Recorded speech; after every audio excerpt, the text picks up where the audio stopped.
welcome to Black and Gold's latest property vlog, and I'm just going to delve straight in this week. Brexit, it's everywhere. It's been all over the media this week, and especially as a small business in the property industry, it's a big subject. I believe we haven't felt a massive effect at the moment. I mean, London's reporting, a small downturn, but at the moment we've been good in our little area here.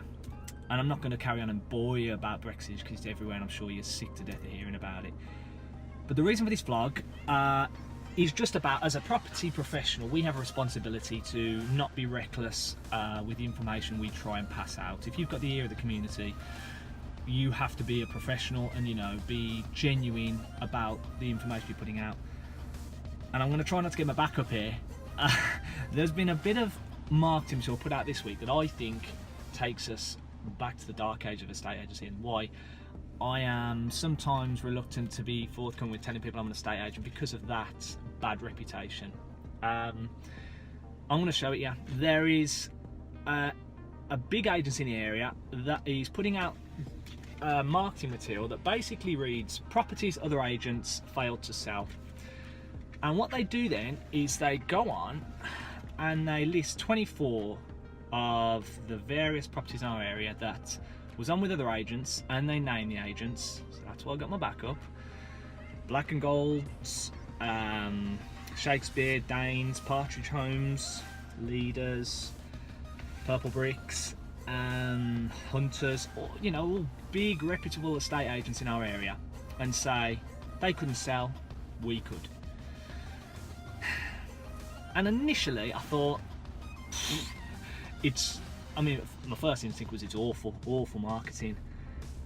But then I started to look at it and I think, hang on, this is high quality material they've printed on. They've gone to town. This is something they're backing.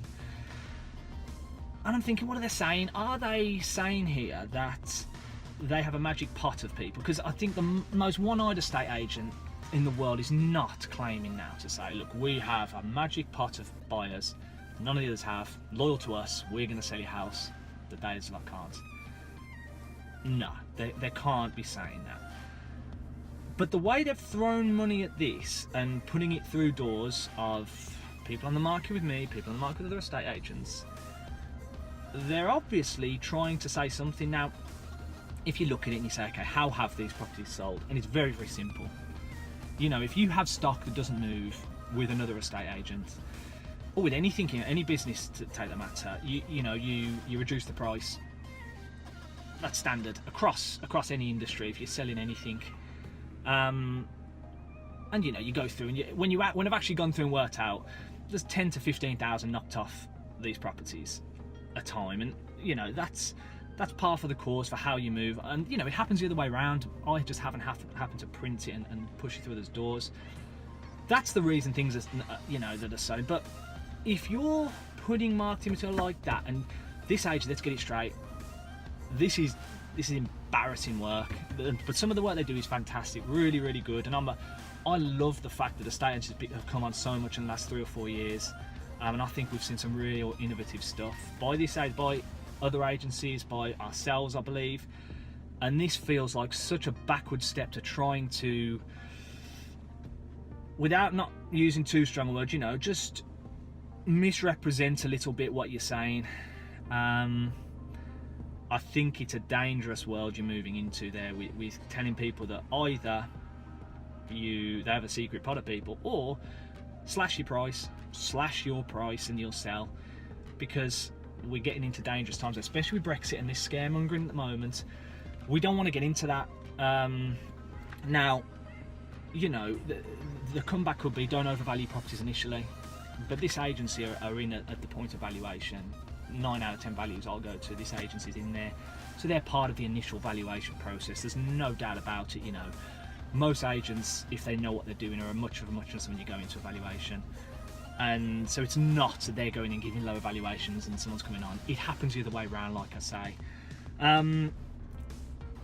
I just worry with things like this. If you're a big agency, you've done well with marketing in the past, the community listens to you, you've got a responsibility not to scaremonger. And I think this is what that is. It's telling people, look, come on with us, cut your price, and we'll move your property for you. and I don't like it one little bit.